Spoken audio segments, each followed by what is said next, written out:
ये है class 9th विज्ञान का अध्याय 9 बल तथा गति के नियम। आइए इस अध्याय का हम लोग अभ्यास के प्रश्नों को संपूर्ण रूप से हल करते हैं और ये एनसीईआरटी की किताब है।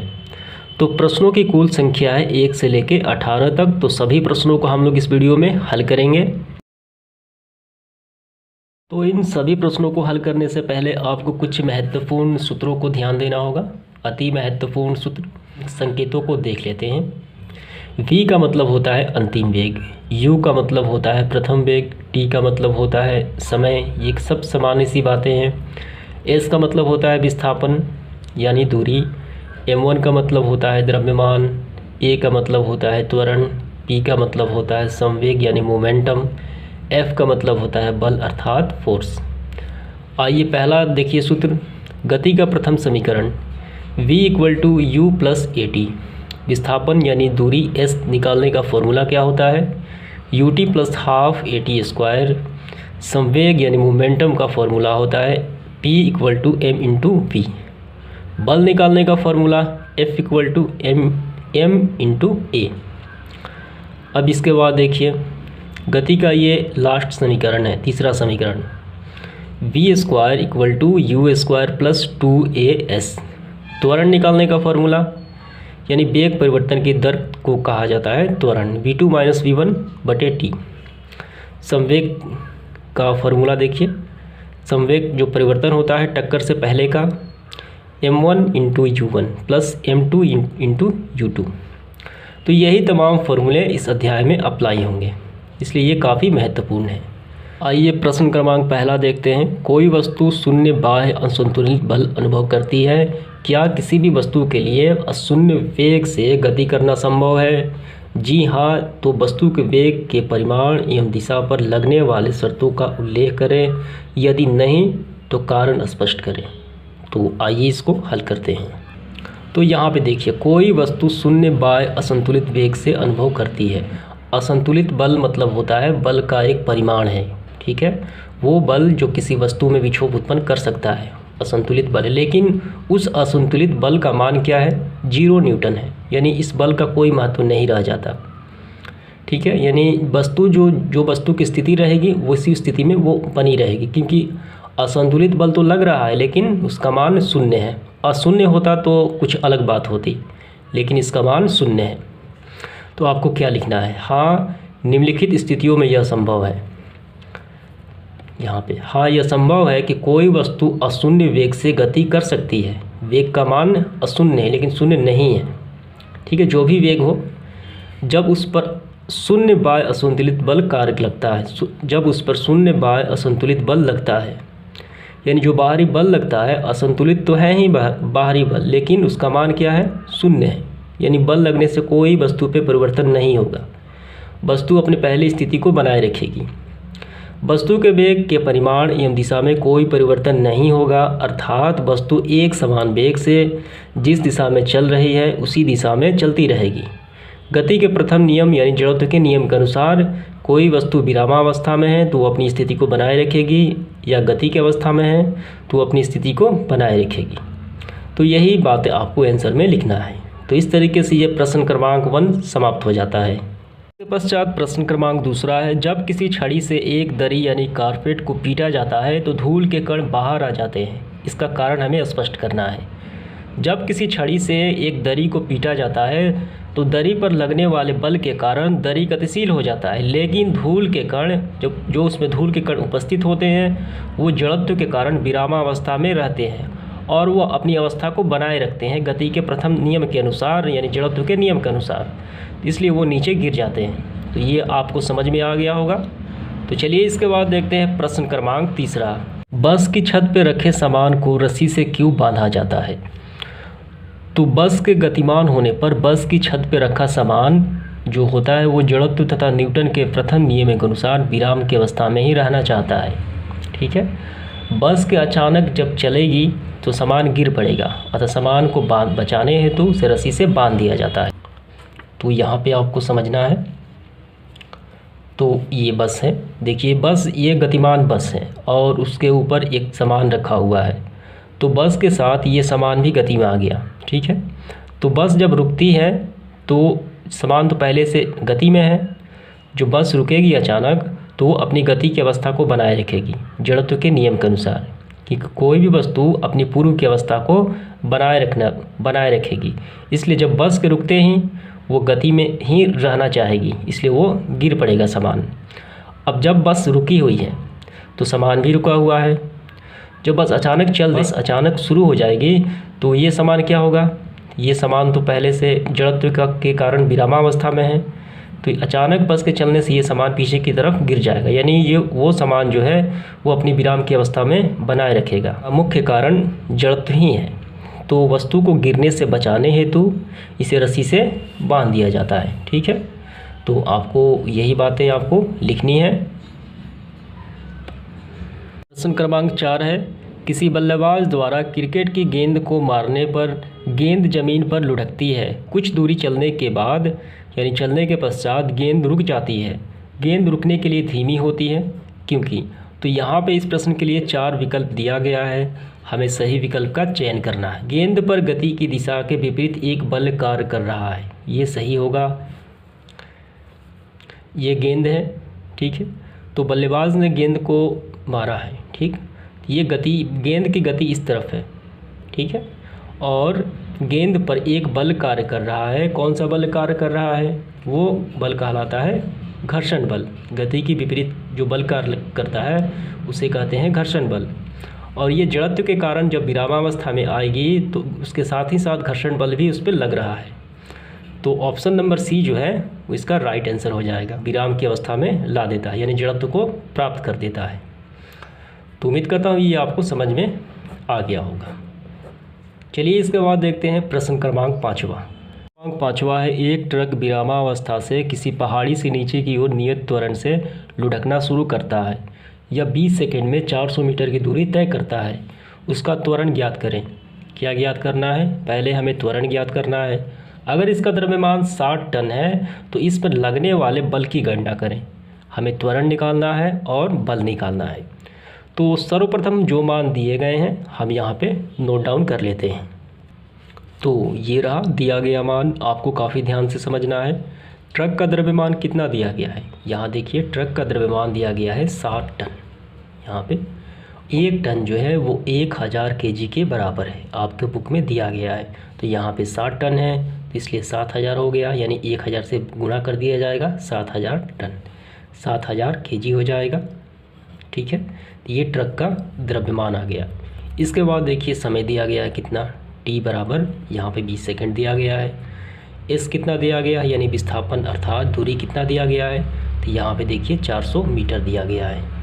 तो इसके बाद आप बताइए इनमें से हम कौन सा फार्मूला प्रयोग करें। तो यहाँ देखिए कौन कौन से मान दिए गए हैं, उसी आधार पे हम लोग यहाँ पे फार्मूला लिखेंगे। यहाँ टी का मान दिया गया है और यू का यानी प्रारंभिक वेग का और एस का मान। तो यहाँ देखिए एस का मान, यू का और टी का, और हम ये फार्मूला अप्लाई करेंगे। और यहाँ पे हमें देखिए ए निकालना है, यानी त्वरण निकालना है, ठीक है, जिसे ए से सूचित किया जाता है। तो इस फार्मूला में ए भी है, तो यही फार्मूला हम सबसे पहले प्रयोग में लाएंगे, ठीक है, ताकि त्वरण आसानी से ज्ञात हो सके। तो आइए हम सभी मानों को रखते हैं। एस कितना है, यहाँ देखिए एस से 400 यानी 400 मीटर। यू कितना है, यानी प्रारंभिक वेग कितना है, ये तो 0 है, यानी विरामावस्था में कोई वस्तु है 0। टी का मान कितना है, टी का मान है 20 सेकेंड, गुणा 20 हो जाएगा, प्लस 1/2 ज्यों के त्यों, ये तो हमें निकालना है, और टी फिर यहाँ पे 20 लिया जाएगा, लेकिन 20 का स्क्वायर है क्योंकि यहाँ पे टी का स्क्वायर है, ठीक है। तो आइए इसको हल करते हैं। ये 400 हो गया, ठीक है, 0 का गुणा 20 में तो ये हो जाएगा 0, प्लस 1/2 और यहाँ पे है ए, इंटू में है और ये गुणा 20 का स्क्वायर। तो 20 का स्क्वायर कितने हो गए, 400 हो गए। तो इसके बाद 1 से गुणा हो जाएगा, तो यहाँ पे हम इसको ऐसे लिख सकते हैं 400/2 और ये गुणा में हो जाएगा ए, ठीक है, ये आपको समझ में आ गया। इसके बाद देखिए 400 = 0, ये कैंसिल आउट हो जाएगा यानी 200 से। तो यहाँ पे हो गए 200 इंटू में ए, ठीक है, और ये 0 को हम इसी में ऐड कर देते हैं। तो कितना हो जाएगा 400 इक्वल टू 200 इंटू ए। ये 200 जो है ये गुणा में है, गुणा वाली संख्या इस तरफ पक्षांतर होगा तो ये भाग में आ जाएगी, तो यहाँ पे हो जाएगा 400 और बटे में 200 इक्वल टू ए। कितने बार में जाएगा, 0 से 0 कैंसिल आउट, ये 2 बार में, तो ए का मान आ गया 2 मीटर सेकंड स्क्वायर, यानी त्वरण का मान निकल गया 2 मीटर प्रति सेकंड स्क्वायर। तो यहाँ पे देखिए एक तो निकल चुका है, त्वरण हमें निकालना था, यहाँ पे देखिए त्वरण निकालना था, तो त्वरण तो ज्ञात हो चुका, अब हमें बल निकालना है। आइए बल को भी निकाल लेते हैं। तो बल का फॉर्मूला क्या होता है, तो बल का सूत्र ये रहा, F equal to M into A. हमें यहाँ पे इनके मानों को रख देना है। एम का मान कितना है, देखिए द्रव्यमान कितना है 7000 kg, तो F इक्वल टू 7000 और यहाँ पे ए हमने अभी निकाला यहाँ पे 2, ठीक है, यहाँ पे लिखेंगे हम 2। तो बल का मान कितना आ गया, 7 दूनी 14, 14000 न्यूटन। ये 2 आंसर हो गए, एक ये वाला और एक ये वाला। उम्मीद करता हूँ ये आपको समझ में आ गया होगा। तो आगे बढ़ते हुए हम प्रश्न क्रमांक 6 को हल करेंगे। 1 kg द्रव्यमान के एक पत्थर को 20 मीटर प्रति सेकंड इनवर्स के वेग से झील की जमी हुई सतह पर फेंका जाता है। पत्थर 50 मीटर की दूरी तय करने के बाद रुक जाता है। पत्थर और बर्फ़ के बीच लगने वाले घर्षण बल की गणना करें। तो ये प्रश्न आपको थोड़ा सा कठिन प्रतीत होता है, लेकिन बिल्कुल ही आसान सा एक प्रश्न दिया गया है। आइए इसको हल करते हैं। तो सर्वप्रथम हम जो मान दिए गए हैं हम यहाँ पे नोट डाउन कर लेते हैं, उसके बाद हल करेंगे। तो ये रहा दिया गया मान। पत्थर का द्रव्यमान देखिए कितना है, ये 1 kg है, टन में नहीं दिया गया है, पहले से kg में है, 1 kg द्रव्यमान है। u यानी प्रारंभिक वेग कितना है, ये 20 है, ठीक है, यानी 20 मीटर प्रति सेकंड इनवर्स से फेंका जाता है, तो प्रारंभिक वेग 20 हो गया। s कितना है, विस्थापन यानी दूरी कितना है, 50 मीटर है। अंतिम वेग कितना है, v देखिए ये 0 है, नहीं मालूम है, यानी अंतिम वेग 0 हो जाएगा। हमें क्या निकालना है, यहाँ पे घर्षण बल की गणना करना है। पत्थर और बर्फ़ के बीच लगने वाले घर्षण बल की गणना करना है। तो आप बताइए बल का फॉर्मूला क्या होता है, बल का फॉर्मूला होता है F बराबर m इंटू ए। तो यहाँ पे हमें तो m तो मालूम है 1 kg, लेकिन कहीं भी a दिखाई नहीं पड़ रहा है, a हमें सूत्र में नहीं दिया गया है, तो पहले हम a निकालेंगे। इसलिए यहाँ पे मैंने प्रश्नवाचक चिन्ह में a यानी त्वरण पहले ज्ञात करेंगे। त्वरण ज्ञात हो जाएगा तो F यानी बल का फॉर्मूला यहाँ पे अप्लाई कर देंगे m इंटू ए, और आसानी से ये हल हो जाएगा। आइए सबसे पहले हम लोग a का मान निकाल लेते हैं।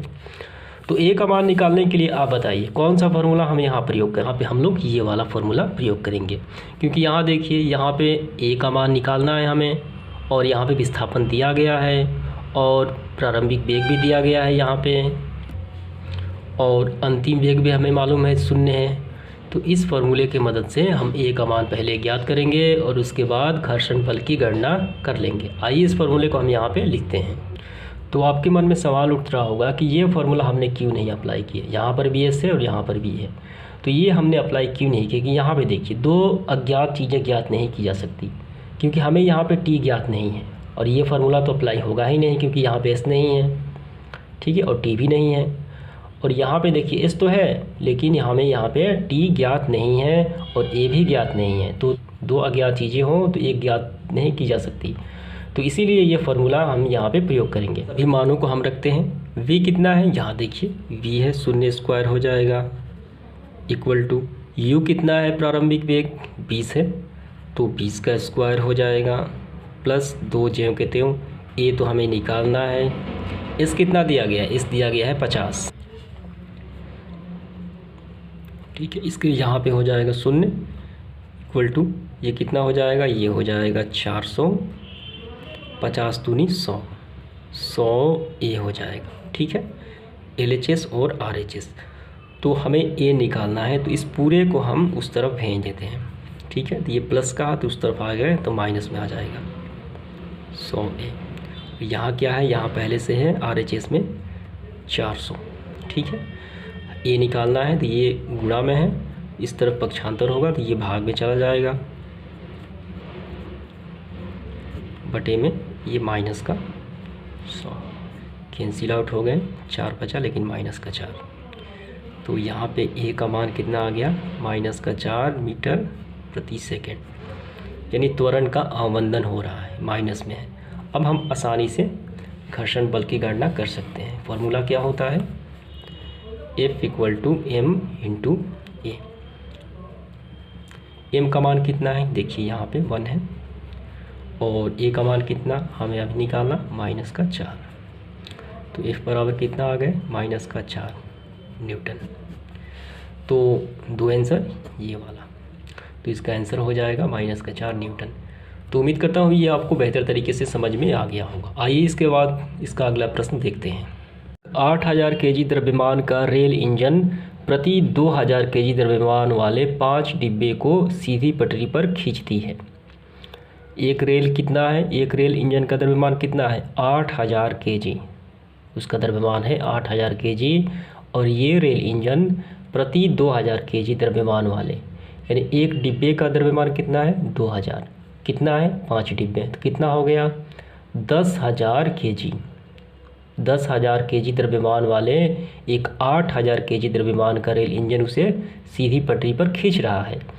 यदि इंजन यहाँ पे देखिए 40,000 न्यूटन बल आरोपित करता है, पटरी जो है 5,000 न्यूटन का घर्षण बल लगाती है, तो ज्ञात करें। हमें क्या ज्ञात करना है, 3 प्रश्न दिया गया है। नेट त्वरण बल ज्ञात करना है, रेलगाड़ी का त्वरण निकालना है, डिब्बे ए द्वारा डिब्बे 2 पर लगाया गया बल ज्ञात करना है। तो यहाँ पे देखिए पहला प्रश्न हल करते हैं। नेट त्वरण बल ज्ञात करने का फॉर्मूला होता है इंजन द्वारा आरोपित बल माइनस पटरी का घर्षण बल। तो इंजन द्वारा कितना आरोपित बल है, 40,000 न्यूटन, तो यहाँ पे लिखेंगे हम 40,000, ठीक है, माइनस पटरी द्वारा घर्षण देखिए कितना लग रहा है, 5,000 न्यूटन, माइनस का 5,000, कितना आ गए, ये आ गया 35,000 न्यूटन। तो पहला हल हो गया नेट त्वरण बल। अब इसके बाद निकालेंगे हम रेल का त्वरण। तो इसके बाद हमें निकालना है रेल का त्वरण। तो कौन सा फार्मूला हम यहाँ पे अप्लाई करें, तो हम फार्मूला अप्लाई करेंगे बल का। बल का फार्मूला क्या होता है, F = m × a। तो यहाँ देखिए यहाँ पे है त्वरण, तो हम क्या करेंगे, m को हम उस तरफ भेज देंगे, ये बटे में चला जाएगा, यानी a बराबर F/m, ठीक है। तो हमें सबसे पहले क्या ज्ञात करना है, हमें ज्ञात करना है m। यहाँ बल तो देखिए, यहाँ बल तो है पहले से, बल तो ज्ञात है पहले से 3500 न्यूटन, लेकिन m ज्ञात नहीं है। पहले हम रेल का हम मास ज्ञात करेंगे, यानी द्रव्यमान ज्ञात करेंगे, टोटल इंजन का भी और डब्बे का भी। आइए इसको ज्ञात कर लेते हैं। तो यहाँ पे आपको थोड़ा सा समझना है। यहाँ देखिए ये है रेल, एक रेल जिसका द्रव्यमान कितना है इंजन का सिर्फ 8,000 केजी, तो इसका 8,000 केजी है, और इसमें 5 डब्बे लगे हुए हैं, 1 2 3 4 5, और प्रत्येक डब्बे का जो द्रव्यमान है 2,000 केजी है। तो पाँचों का कितना हो जाएगा, 5 से गुणा हो जाएगा, तो ये 10,000 हो जाएगा। तो टोटल रेल का द्रव्यमान कितना आ गया, इसका तो है 8,000, ठीक है, और इसका है 10,000, कितना हो गए, ये हो गया 18,000। आपको समझ में आ गया। आइए मान को रखते हैं वहाँ पे। हम यहाँ पे लिखेंगे रेल का द्रव्यमान 18,000, ठीक है, केजी। अब इसके बाद हम फार्मूला अप्लाई करेंगे F = m × a, और यहाँ से a का मान निकालेंगे, इस तरफ आ जाएगा, ठीक है। तो a = F का मान कितना है 35,000, 35,000 बटे में m का मान कितना है, ये हो गया 18,000, 3 जीरो कैंसिल आउट हो गए, ये कितना बचा। तो यहाँ पे देखिए इसको हल करने पे कितना आ जाएगा, यानी 35 में 18 से भाग देंगे तो हल करने पर आ जाएगा 1.9, ठीक है, मीटर प्रति सेकंड स्क्वायर। तो ये त्वरण का मान निकल चुका है। तो ये दूसरा भी हल हो गया। अब इसके बाद हम तीसरा निकालेंगे, डिब्बे 1 द्वारा डिब्बे 2 पर लगाया गया बल, यानी हमें बल तो निकालना है, सिंपल तरीके से बल निकालना है सिर्फ। तो तीसरा सवाल देखिए, डिब्बे 1 द्वारा डिब्बे 2 पे लगाया गया बल, फार्मूला होता है F = m × a। m का मान कितना है, यानी एक डिब्बे का द्रव्यमान कितना है, तो एक डिब्बे का द्रव्यमान है 2000, ठीक है। और ए का मान हमने यहाँ पे अभी निकाला, तो ये गुणा हो जाएगा, तो ये 3800 न्यूटन आ जाएगा। तो ये इसका फाइनली आंसर हो जाता है। उसके बाद है प्रश्न क्रमांक 8वां। एक गाड़ी का द्रव्यमान 1500 kg है। यदि गाड़ी को 1.7 मीटर प्रति सेकंड स्क्वायर के ऋणात्मक त्वरण यानी अवमंदन के साथ विरामावस्था में लाना है, तो गाड़ी तथा सड़क के बीच लगने वाले बल कितना होगा। क्या निकालना है, गाड़ी तथा सड़क के बीच लगने वाला हमें बल ज्ञात करना है। तो जो मान दिए गए हैं हम यहाँ पे नोट करते हैं। तो ये रहा, एम कितना है, द्रव्यमान देखिए यहाँ पे 1500 kg, त्वरण देखिए ये अवमंदन में दिखाया गया है -1.7, ठीक है, मीटर प्रति सेकंड स्क्वायर। अब इसके बाद हमें निकालना है क्या, सड़क और गाड़ी का बल निकालना है, यानी एफ़ का मान निकालना है। तो formula F = m × a। M का मान देखिए कितना है, एम का मान है 1500 और ए का मान है -1.7। काफ़ी आसान सा ये प्रश्न है। तो कितना आ जाएगा, तो ये आपका आ जाएगा -25 न्यूटन, ठीक है। आइए इसके बाद देखते हैं प्रश्न क्रमांक 9। यहाँ प्रश्न क्रमांक 9 दिया गया है, किसी m द्रव्यमान की वस्तु जिसका वेग v है का संवेग क्या होगा। यहाँ पे 4 ऑप्शन दिया गया है। पहला देखिए mv², b mv², या mv का whole square mv², c ½ mv² और d mv। तो संवेग का फॉर्मूला क्या होता है, p = m × v, ठीक है। तो कौन सा ऑप्शन होगा, ऑप्शन नंबर डी सही हो जाएगा। इसके बाद देखते हैं प्रश्न क्रमांक 10। हम एक लकड़ी के बक्से को 200 न्यूटन बल लगाकर उसे नियत वेग से फर्श पर ढकेलते हैं। बक्से पर लगने वाला घर्षण बल क्या होगा, हमें बल निकालना है, ठीक है। तो यहाँ देखिए, यहाँ बल कितना दिया गया है, यानी हमें घर्षण बल निकालना है। तो यहाँ बल का जो परिमाण दिया गया है यहाँ पे 200 न्यूटन दिया गया है, ठीक है। वेग नियत है, यानी वेग में कोई परिवर्तन नहीं है। तो घर्षण जो फार्मूला होता है बल निकालने का क्या होता है, F = m × a। तो बल का मान पहले से दिया है 200, यहाँ हम लिखेंगे F के स्थान पे 200, यहाँ m के स्थान पे, m को हम ज्यों कहते हैं वो रहने देते हैं। a का मान कितना होगा, यानी यहाँ पे त्वरण कितना होगा, तो त्वरण का मान 0 हो जाएगा। क्यों, क्योंकि वेग परिवर्तन की दर कहलाता है त्वरण। त्वरण किसे कहा जाता है, वेग परिवर्तन की दर त्वरण कहलाता है। लेकिन यहाँ पे वेग तो नियत है, वेग में कोई परिवर्तन नहीं हो रहा है, यानी वेग 0 है, तो त्वरण भी 0 हो जाएगा। यहाँ पे 0 होगा 200, ठीक है। और यहाँ पे ये m के साथ 0 का गुणा हो गया, तो ये 0 हो गया। तो इतना ही मान आएगा, कितना, 200 न्यूटन ही होगा। तो इसलिए आपको लिखना होगा बक्से पर लगने वाला घर्षण बल कितना होगा, बक्से पर लगने वाला घर्षण बल = 200 न्यूटन, ठीक है। इसके बाद हम लोग देखेंगे प्रश्न क्रमांक 11। दो वस्तुएं प्रत्येक का द्रव्यमान 1.5 kg है, एक ही सीधी रेखा में एक दूसरे के विपरीत दिशा में गति कर रही हैं। टकराने के बाद यदि दोनों एक दूसरे से जुड़ जाती हैं तब उनका सम्मिलित वेग क्या होगा। माना ये वस्तु है A, ठीक है, और ये वस्तु है B। ये दोनों एक दूसरे के विपरीत दिशा में गति कर रही हैं। इसका द्रव्यमान 1.5, इसका द्रव्यमान 1.5, ठीक है। यानी इसका हम माने m1, इसका हम माने m2, ये दोनों आपस में क्या होंगे, बराबर होंगे, यानी 1.5। ये बात आपको थोड़ा ध्यान रखनी है। तो यहाँ पे आपको काफ़ी ध्यान से समझना है। यहाँ m1 और m2 यानी दोनों का द्रव्यमान 1.5 है। टकराने से पहले इनका संवेग देखते हैं। पहली वस्तु का वेग कितना है, u1 2.5, और दूसरी वस्तु का भी एकदम सेम ही होगा, लेकिन विपरीत में होगा, -2.5 मीटर प्रति सेकंड। टकराने से पहले दोनों वस्तुओं का संवेग का फॉर्मूला होता है m1 u1 + m2 u2, यानी दोनों के टकराने से पहले हम इनका संवेग निकालेंगे। आइए मान को रखते हैं। m1 का मान कितना है, देखिए m1 का मान है यहाँ पे 1.5, तो इनके मान हम यहाँ पे रख चुके हैं। अगर इनको हम हल करें तो ये 0 हो जाएगा, 1.5 × 2.5, ठीक है। यहाँ पे देखिए ये हो जाएगा, गुणा करने पर ये माइनस कर देगा, ठीक। यहाँ पे माइनस कराने के बाद दोनों का द्रव्यमान क्या हो जाएगा, जुड़ जाएगा, m1 + m2, 1.5 1.5 तो 3 kg हो गया, ठीक है। टकराने के बाद संवेग देखिए, तो टकराने के बाद संवेग का फॉर्मूला होता है P = m/v। तो हमने यहाँ संवेग को सम्मिलित रूप से v माना है। m कितना है, 3 है, v को माना v, ठीक है, v को v ही माना है तो 3v हो गया किलो kg मीटर प्रति सेकंड। अब इसके बाद संवेग संरक्षण के सिद्धांत, इसके बाद संवेग संरक्षण के सिद्धांत से टकराने से पहले का संवेग इक्वल टू टकराने के बाद का संवेग। टकराने से पहले कितना आया था हमारा, टकराने से पहले आया था 0 और टकराने के बाद कितना आया 3v आया, तो v का मान आ गया 0, अतः सम्मिलित वेग का मान कितना होगा, 0 होगा। तो इस तरीके से ये प्रश्न क्रमांक 11 समाप्त हो जाता है। प्रश्न क्रमांक 12 इस प्रकार है, गति के तृतीय नियम के अनुसार जब हम किसी वस्तु को धक्का देते हैं तो वस्तु उतने ही बल के साथ हमें भी विपरीत दिशा में धक्का देती है। यदि वह वस्तु एक ट्रक है जो एक सड़क के किनारे खड़ा है, संभवतः हमारे द्वारा आरोपित बल करने पर गतिशील नहीं हो पाएगा। एक विद्यार्थी इसे सही साबित करते हुए कहता है कि दोनों बल विपरीत एवं बराबर हैं जो एक दूसरे को निरस्त कर देते हैं। इस तर्क पर अपने विचार दें और बताएं कि ट्रक गतिशील क्यों नहीं हो पाता। तो आइए इसका आंसर करते हैं।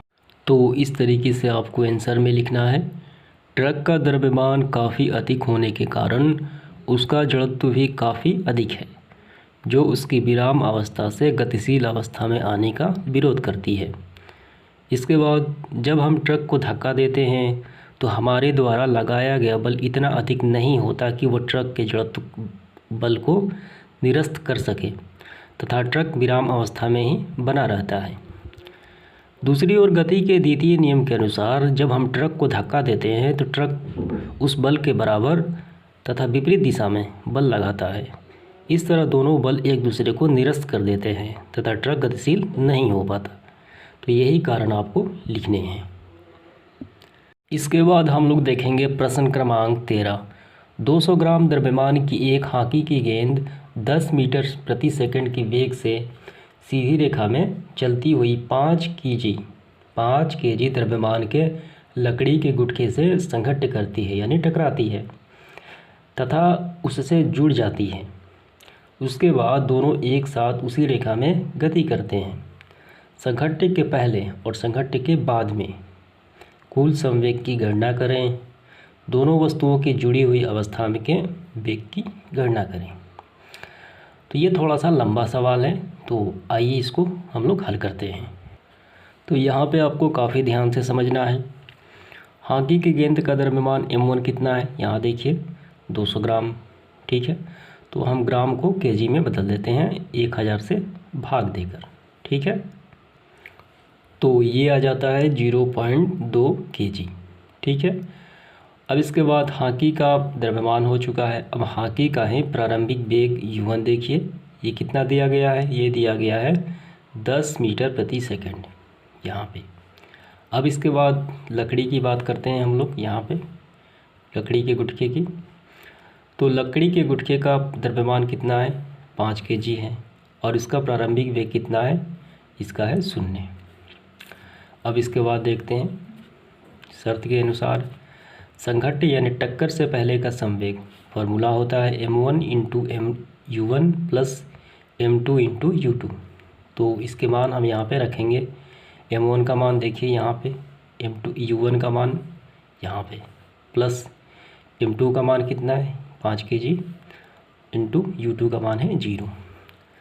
तो ये हो गया कितना, गुणा करने पर 10 गुणा 0.2 ये 2 हो जाता है, प्लस 5 × 0 0, तो ये 2 आ गया। तो टक्कर से पहले का संवेग आ गया 2 मीटर प्रति सेकंड, ठीक है। ये आपको ध्यान रखना है। अब इसके बाद देखते हैं टक्कर के बाद का संवेग। यहाँ पे टक्कर के बाद का संवेग m1 v2 plus m2 v2 0.2 × v2 plus m1 कितना है 0.2 है। और एक बात ध्यान रखनी है कि दोनों जो वस्तुएं हैं आपस में जुड़ जाती हैं तो उस अवस्था में इनका वेग कितना हो जाता है, v2 लिया जाएगा, v2 मीटर प्रति सेकंड। तो m1 के स्थान पे इसका जो पहले वाले का था 0.2 और v2 के स्थान पे v2 रहेगा। m2 कितना है, लकड़ी के इसका गट्ठे का है 5 और V2 V2 रहेगा। ठीक है, तो इसको हल करने पर आ जाएगा 5.2 V2 kg प्रति मीटर सेकंड, ये आ गया। अब इसके बाद देखिए संवेग संरक्षण नियम से टक्कर से पहले का संवेग इक्वल टू टक्कर के बाद का संवेग। तो पहले का निकल के आया था 2 यहाँ पे, और बाद का निकल के आ गया 5.2 यहाँ पे V2, ये रहा V2 हम यहाँ से निकालें तो इसका मान आ गया 0.38 मीटर प्रति सेकंड। ठीक है, अतः दोनों वस्तुओं से जुड़ी हुई अवस्था में वेग कितना आ गया 0.38 मीटर प्रति सेकंड। संघट्य के बाद दोनों वस्तुओं का कुल संवेग, तो यहाँ पे V2 का मान हम रख देंगे जो निकला है, तो ये प्राप्त हो गया 2 kg मीटर प्रति सेकंड। ठीक है, तो यही इसका फाइनली आंसर हो जाता है।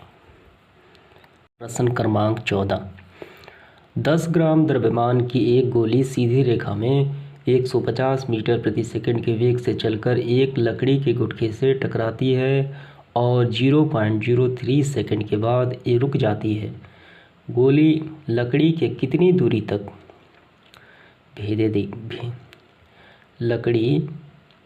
गोली लकड़ी को कितनी दूरी तक भेदेगी, ये हमें बताना है। और साथ ही साथ लकड़ी के गुटखे द्वारा गोली पर लगाए गए बल का परिमाण की गणना करना है, यानी कितना न्यूटन बल लगा। यहाँ पे हमें क्या निकालना है, हमें विस्थापन यानी दूरी निकालना है और F का मान निकालना है। ठीक है, तो सर्वप्रथम जो मान दिए गए हैं हम यहाँ पे नोट डाउन करते हैं।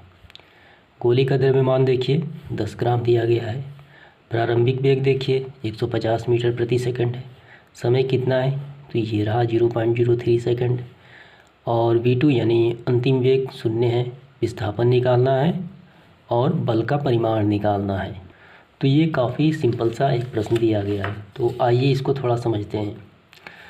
तो हमें विस्थापन निकालना है सबसे पहले। यहाँ देखिए, तो विस्थापन कैसे निकलेगा, तो यानी दूरी कैसे निकलेगा, तो इस फार्मूले से निकलेगा। ठीक है, ut + ½ AT²।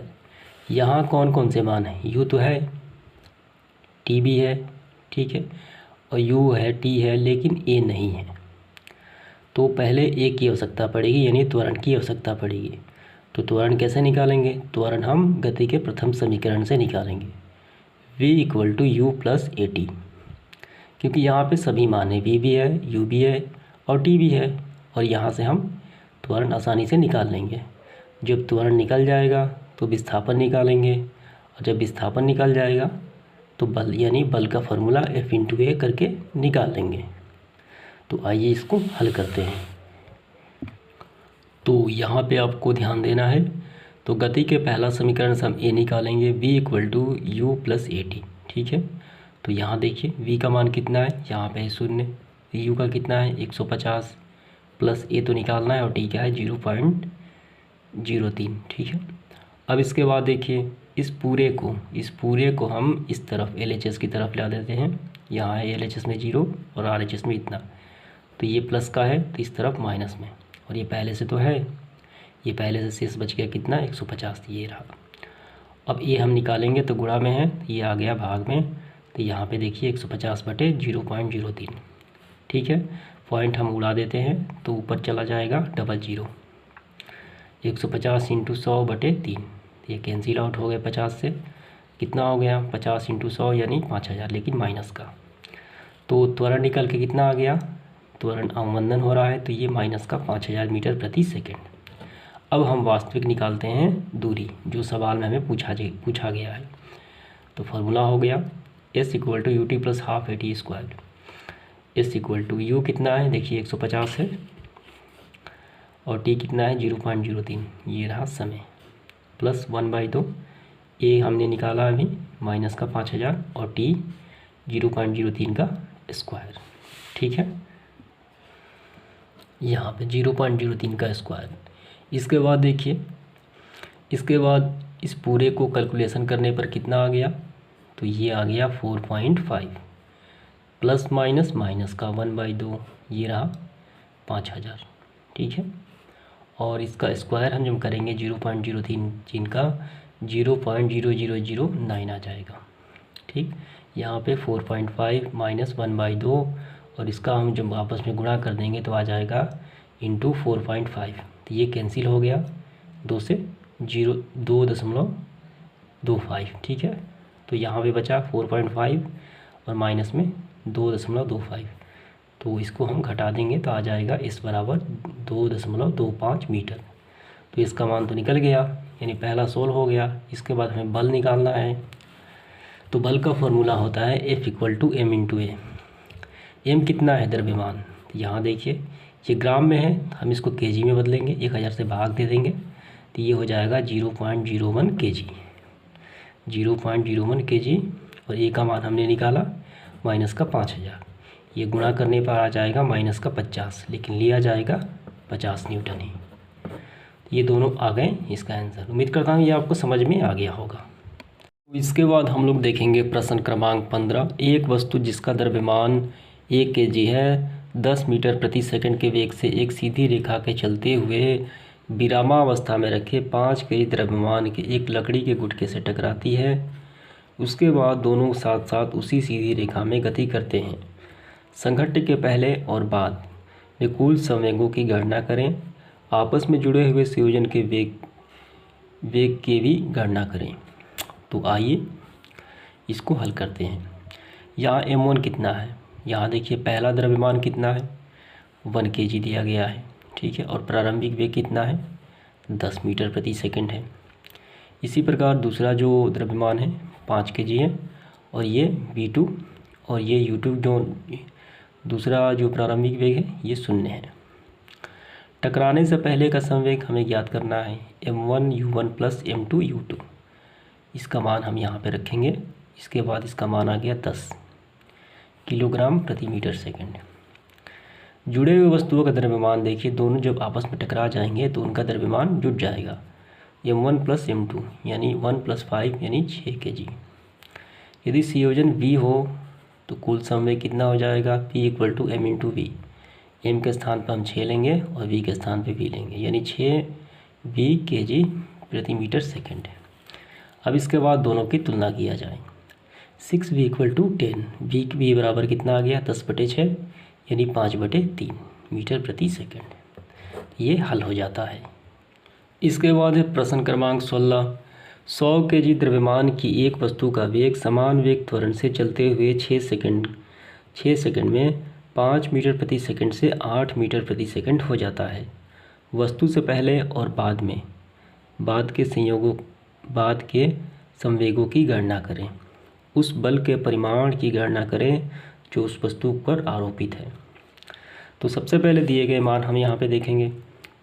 वस्तु का द्रव्यमान कितना है? 100 kg। समय कितना है? 6 सेकंड यहाँ पे दिया गया है। प्रारंभिक वेग देखिए 5 है मीटर प्रति सेकंड। अंतिम वेग कितना है? 8 मीटर प्रति सेकंड। तो दो शर्त है, वस्तु का प्रारंभिक संवेग यानी P = m × u। तो m कितना है? 100 और प्रारंभिक कितना है? 5 है, तो ये हो गया 500। वस्तु का अंतिम संवेग P2 = m × v। द्रव्यमान कितना है? 100। अंतिम वेग कितना है? देखिए 8, ये 800 हो गया, ठीक है। अब इसके बाद हमें क्या निकालना है? अब इसके बाद हमें निकालना है बल निकालना है, बल का परिमाण। संवेग तो हो गया, बल का परिमाण निकालना है। तो बल का फॉर्मूला होता है F = m × a। यहाँ पे a नहीं है, सबसे पहले हमें a ज्ञात करना होगा। तो यहाँ पे देखिए गति के प्रथम समीकरण से हम a निकालेंगे। यहाँ पे v = u + at। तो अंतिम वेग कितना है? 8 देखिए यहाँ पे है, यहाँ पे 8 दिया गया है। यहाँ पे v के स्थान पे 8 लेंगे और ये प्रारंभिक a × 6 समय है। तो इस पूरे को हम 6a इस तरफ ला देते हैं, ये पहले से है, और 8 को इस तरफ भेज देते हैं। यहाँ पे हो गया -6 से, प्लस का इस तरफ आ गया तो -6 से, और यहाँ पे -8 उस तरफ। यहाँ पे 5 में से 8 गए तो -3, और यहाँ -6। माइनस और माइनस कैंसिल आउट, और ये का मान कितना आ गया? 1/2 यानी 3/6, 3 दूनी 6, 1/2, ये 0.5 मीटर प्रति सेकंड त्वरण निकल के आ गया। अब हमें बल निकालना है। तो F = m × a। m का मान कितना है? 100 है, और ये का मान यहाँ पे ये रहा 0.5। देखिए m का मान यहाँ पे 100, तो बल का मान निकल के आ गया 50 न्यूटन। तो ये हल हो जाता है। इसके बाद है प्रश्न क्रमांक 17। तो प्रश्न क्रमांक 17 यहाँ पे दिया गया है, ये आपको अपने से पढ़ना है। तो इसका आंसर जो हो जाएगा कि संवेग संरक्षण के नियम के अनुसार देखने से पता चलता है कि राहुल का तर्क सही है। हम जानते हैं कि टक्कर के बाद का संवेग टक्कर के पहले के संवेग के बराबर होता है। तो कीड़े का द्रव्यमान बहुत कम है, इसलिए उसकी गति बहुत कम, तो उसकी गति में बहुत अधिक परिवर्तन होता है, इसलिए वो मर जाता है। ठीक है, तो यही आपको आंसर में लिखना है।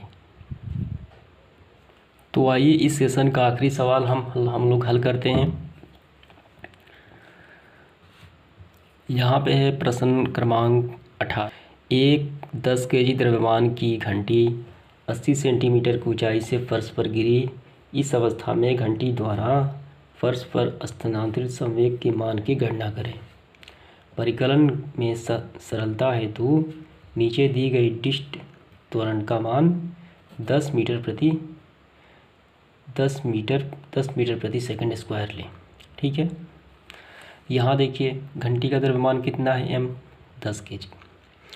s कितना है, यानी विस्थापन कितना दिया गया है, दूरी यहाँ पे 80 सेंटीमीटर। हम इसे मीटर में बदल लेते हैं, कितना आ गया, 80 में 100 से भाग देंगे तो ये मीटर में आ गया।